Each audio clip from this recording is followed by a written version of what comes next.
Professor Dennis Noble here is one of the co-founders of the Oxford Longevity Project. His achievements, accolades, the list goes on. He's told me not to mention any of them, but he is one of the pioneers in systems biology, and he's known through a lot of disciplines. Professor Robin Chowley, equally big giant in the cardiovascular world, is an honorary consultant cardiologist and interventionalist. He's also a professor of cardiovascular medicine at the University of Oxford. And both of them will actually have a bit of a chat about heart health. I'm going to leave the floor to both of you. Thanks, Paul, very much. I'll use the... Yeah, and I'll give Dennis the microphone. Over to you, Robin. Tell us about what you're doing. This man is just brilliant. Please, carry on. Well, I'm flattered, and it is actually a great honour to share a session with Dennis Noble, who's been a mentor and an inspiration to me for well over 30 years now. So I'll leave it at that to save his blushes, but I'm really delighted with the chance to share this session. And what I want to do really is to introduce some of our current work, which I hope is relevant to the things that we're thinking about today, and which is an area which Dennis and I speak about from time to time, and it's the emerging area of epigenetics. And I want to give you a taster about how our lifestyles and how our metabolic health imprint to determine some important aspects of our longevity and well-being. And the other thing I'll say is that I'm showing you pretty current data, and we do not have all the answers, and that's part of the excitement. Does anybody know what this is? And does anybody, it's a blueprint. Can anybody recognize what it's a blueprint of?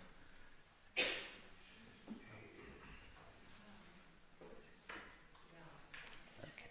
So for fun. So it is a blueprint, and it's a blueprint of the Guggenheim Museum. But I put up the blueprint really because it's very relevant when we're thinking about genes. So the blueprint was developed as a mode of faithful reproduction using light-sensitive sheets, and it allows for infinite copies to be made very accurately. What it doesn't do is allow for grayscaling and for nuance. And so it is in that sense a set instruction. Now sometimes we talk about the DNA as being the genetic code or the blueprint for life, and indeed in some important sense I think that's a very good analogy. The DNA is the blueprint, and it encodes for the building materials, the proteins, that go on to make the fixtures in the buildings, which we can think of as the cells, and they of course are configured to make functional organs. But it misses an important nuance, and that is that the blueprints themselves are not enough, and you need to have some marks, if you like, highlighters or bookmarks in the DNA blueprint that allow each cell to express the genes to make their characteristic function. And it's these epigenetic marks and their role in disease that we're going to think about today. So you heard from Leslie earlier that the major cause of death internationally, it starts to decline, it goes up, particularly in developing countries with lifestyle corruption, increase in diabetes.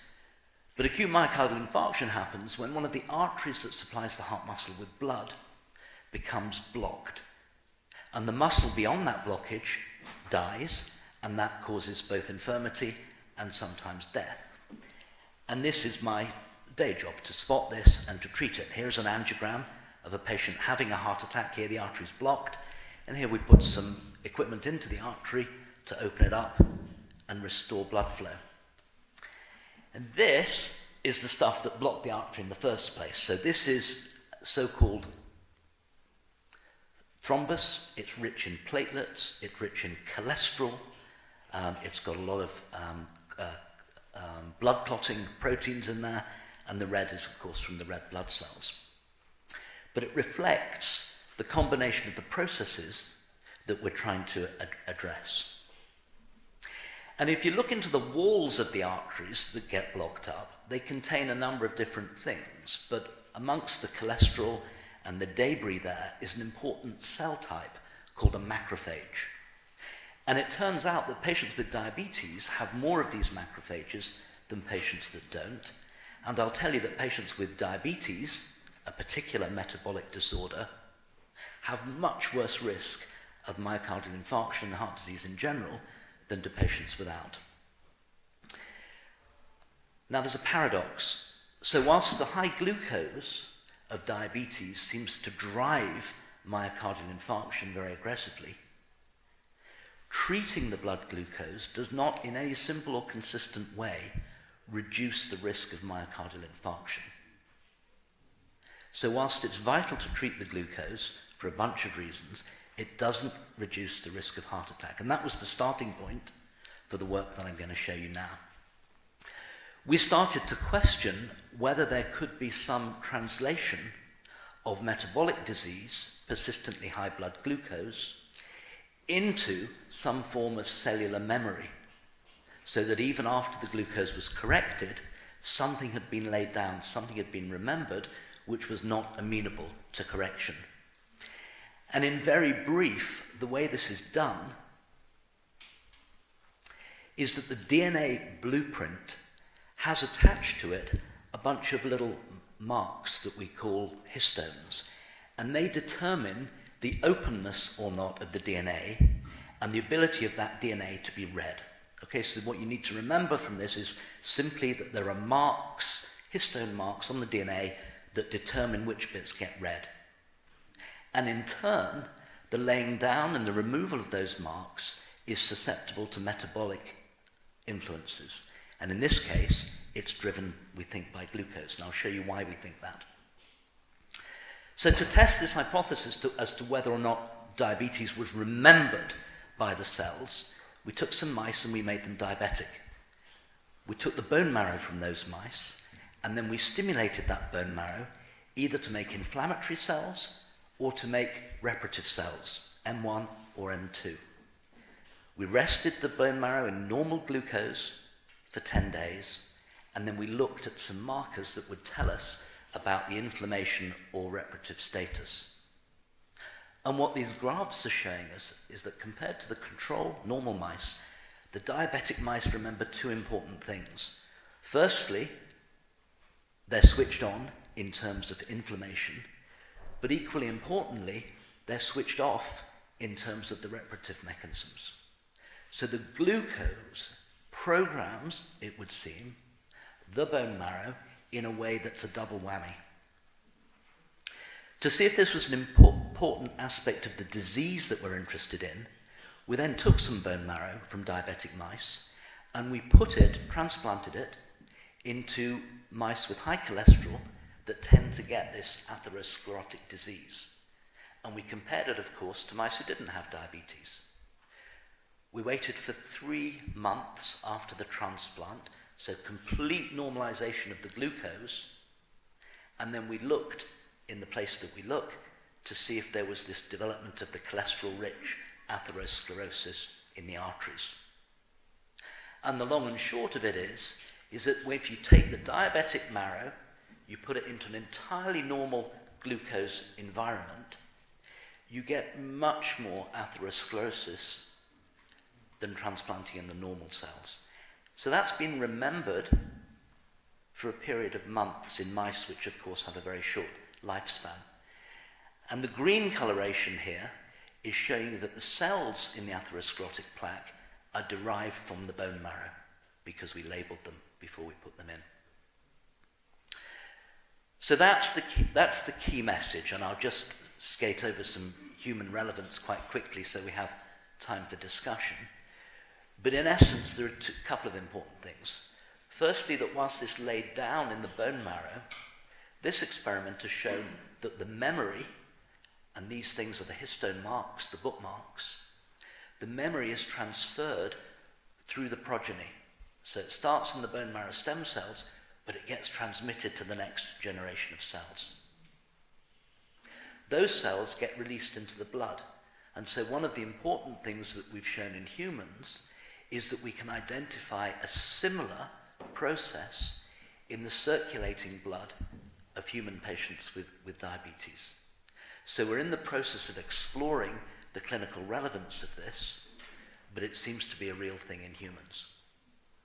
And then just to finish, I want to expand the thinking about this, because whilst we've worked in diabetes, approaching that paradox that I showed you at the beginning, it turns out that there are other important metabolic features that can also drive similar or analogous processes. And one very important one from colleagues in Germany, Eike Latz's group, shows that diet, Western-style diet, also lays down these epigenetic changes in the bone marrow that result in the sorts of inflammatory upset that I've shown you. And then work just come out in the last couple of months from our group has also shown that, surprise, surprise, because the glucose is everywhere, when we look at cells in multiple different organs, the liver, the kidney, the spleen, the heart, there's evidence that the sugar levels are reprogramming cells in multiple organs, and that the convergence of that reprogramming is on cells that drive fibrosis. So we think that might be important to a number of diseases.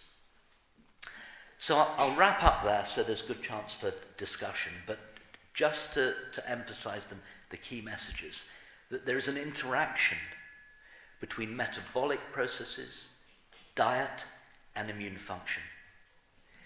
It's hardwired into the bone marrow stem cells, and the influences are multiple. So diet, glucose, probably smoking, possibly stress, and it's probably cumulative over time, and it quite probably starts in early life.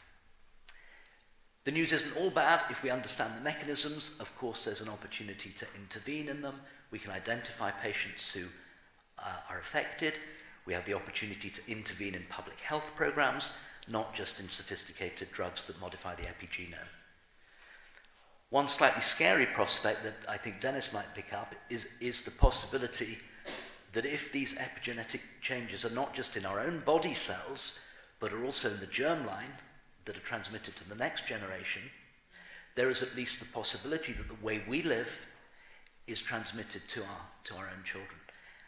We don't know that, we're investigating it, but it is plausible. Great, thank you for your attention.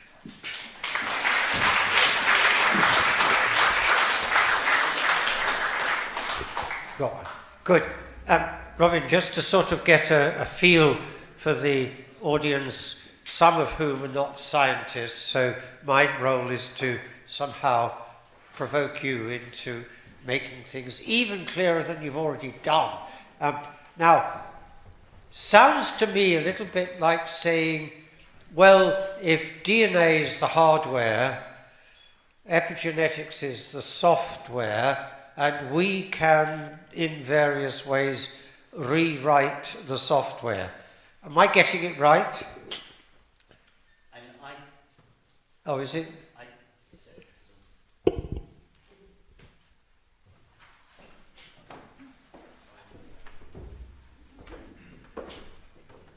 I tend to use an even more simple analogy, which is of the book and the library, and to think in terms of the DNA as being a printed volume, and the epigenetics as being the highlighting or the bookmarks in the volume that bring forward the passages that we ought to read.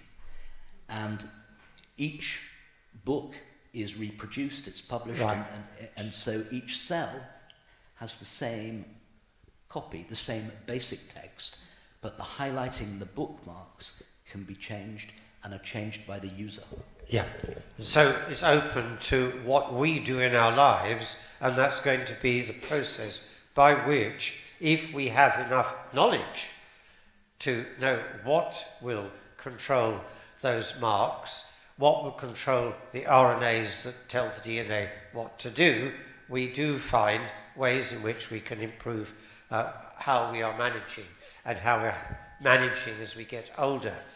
Now, I hope that that's probably just broken the ice And I'm looking around now to see somebody over there. And is there a microphone going around, or do we rely on people shouting? You stay at that microphone, Robin, and I'll stay here, and she'll take it around. Over to you, yes. I was going to ask, to what degree does methylation come into the study? And if you can predict someone's methylation status and then fix any nutrient deficiencies and ideally then reduce homocysteine, does that then improve the outcome for patients or mice? Okay. So there are a variety of different bookmarks laid down on the genetic code. One of them is direct methylation of the DNA, which I didn't really address, and there is some evidence that that's altered in diabetes. It is tempting, and we're tempted as well, to think that there's a really simple intervention, dietary or otherwise, that will get traction on some of these processes and allow us to make a very straightforward intervention. And we're tempted in that direction as well. So we've been, for instance, looking at a metabolite called beta-hydroxybutyrate, which was released in fasted states, to see whether or not that would induce some reprogramming, and we haven't yet at least had success with that.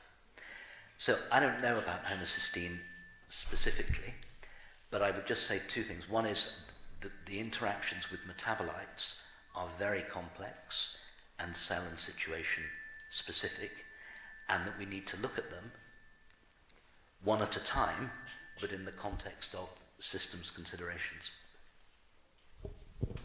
Yes, in the middle here, and then two more over there. But first this one.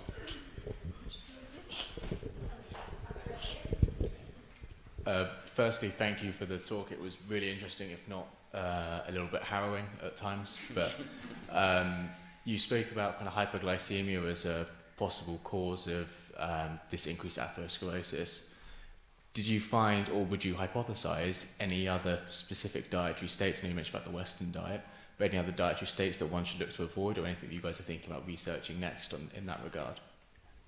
So in terms of driving atherosclerosis, yeah, I mean, the risk factors are very well, if not completely, but they're very well established. So you don't smoke, manage blood pressure, keep the bad LDL cholesterol down, and keep on top of blood glucose.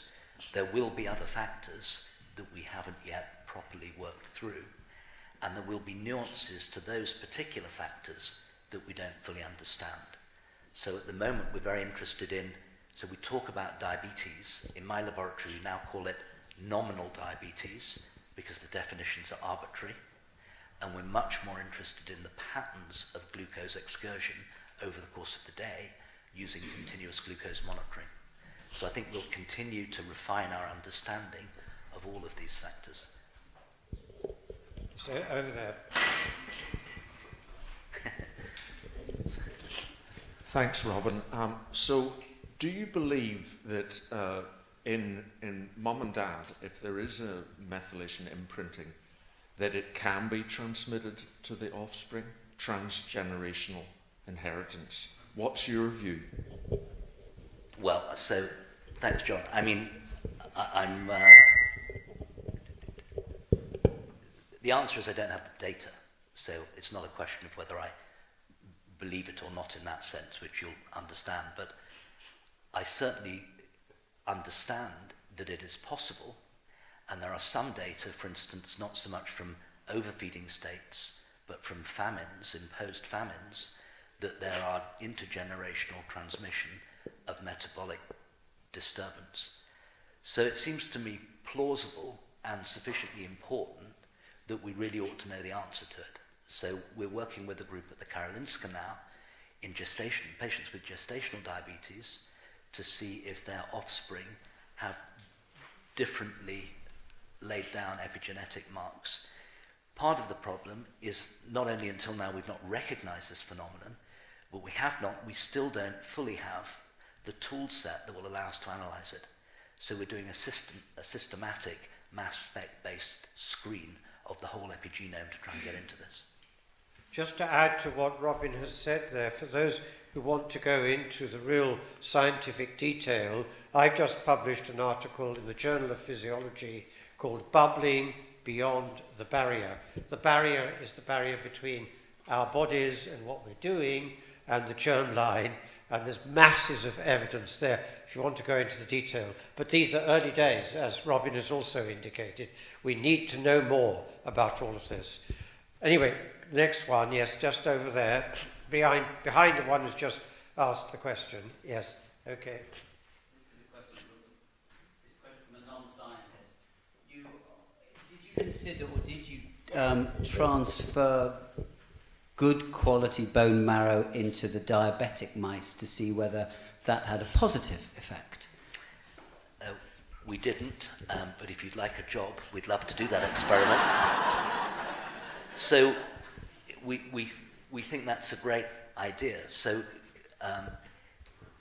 just to expand on where you've gone with that thinking, if the problem here is that you reprogram the bone marrow and that reprogramming gets stuck, what are you going to do about it?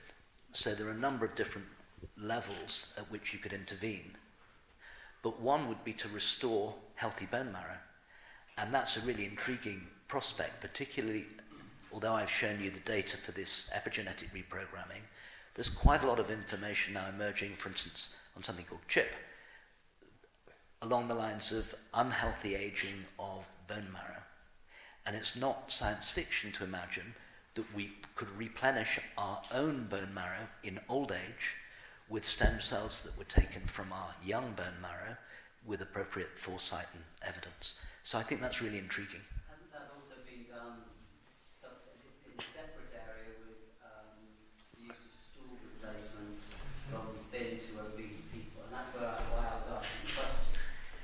Yeah, so that's a different type of memory, because that's to do, we believe, with repopulating the gut microbiota.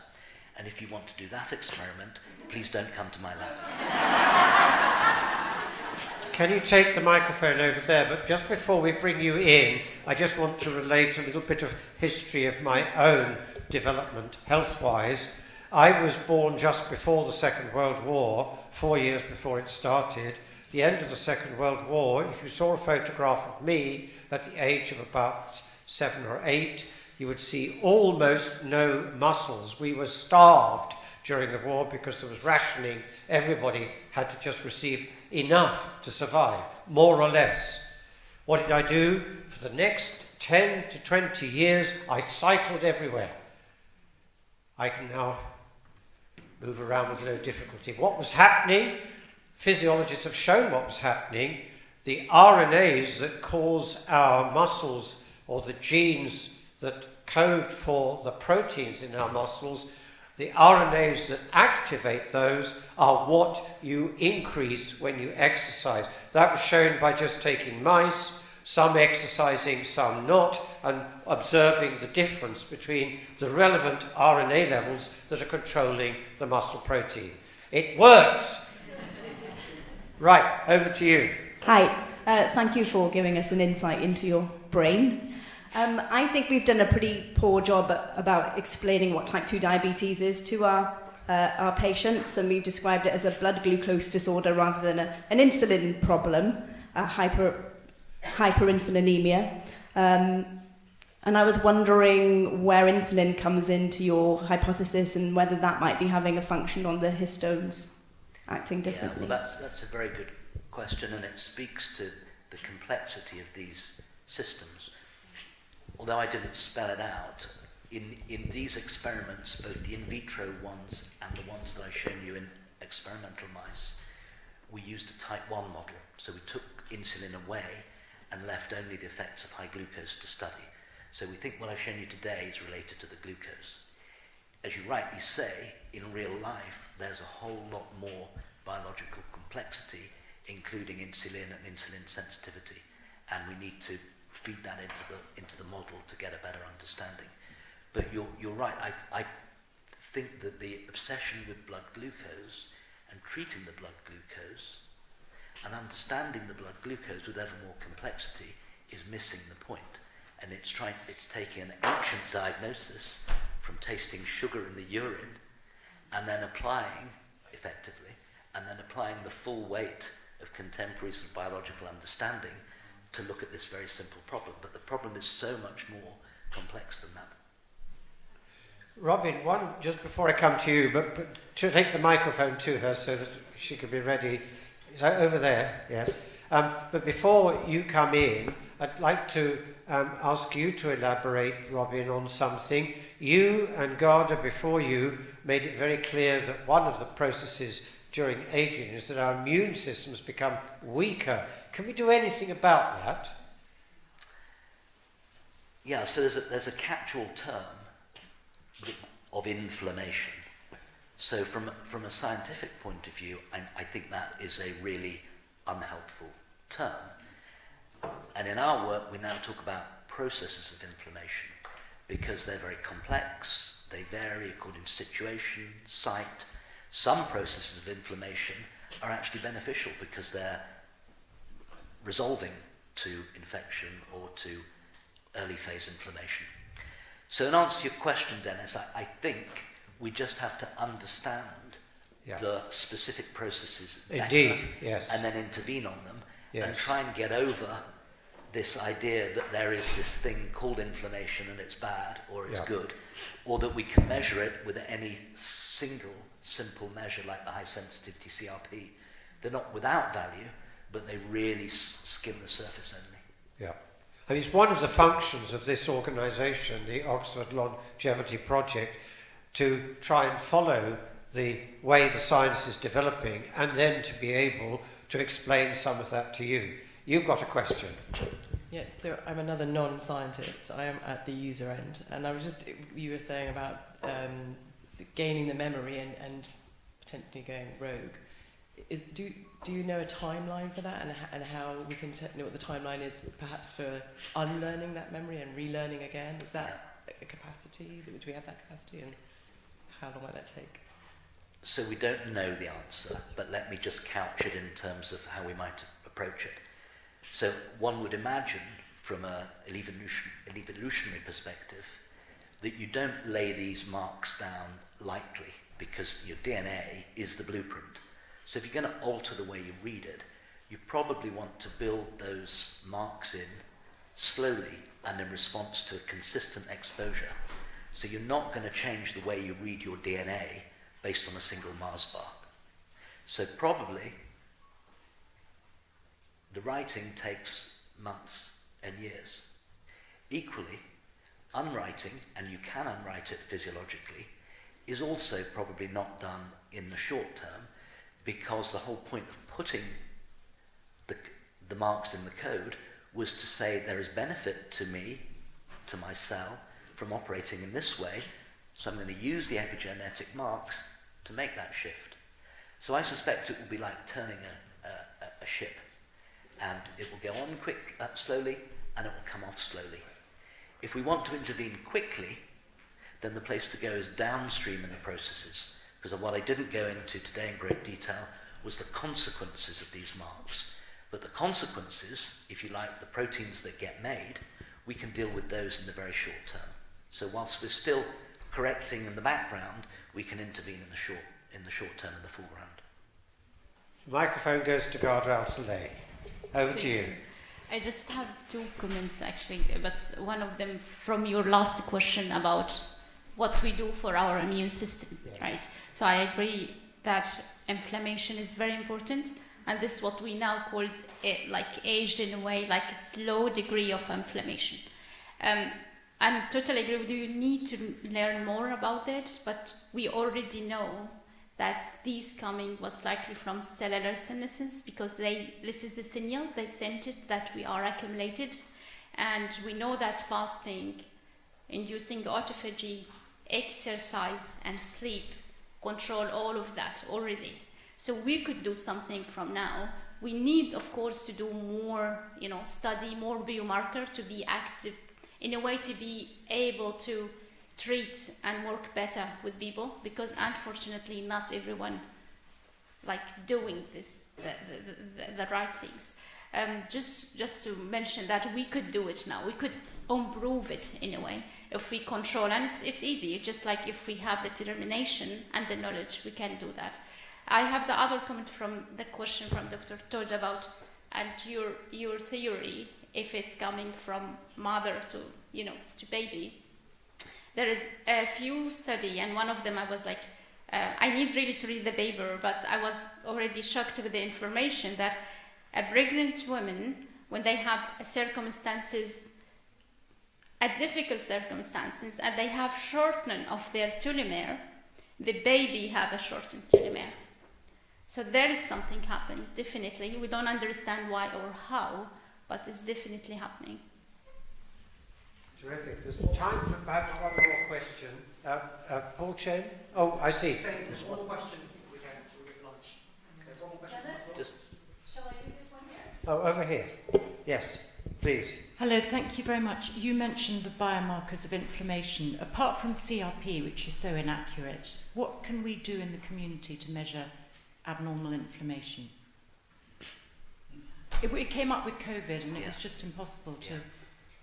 So CRP, for those who are not aware, is a protein that's made by the liver in response to all manner of inflammatory stimuli.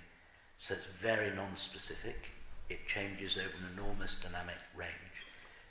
But it tends to be true that in whichever population you look, at population, not individual level, there's quite a strong relationship between future cardiovascular risk and the level of CRP.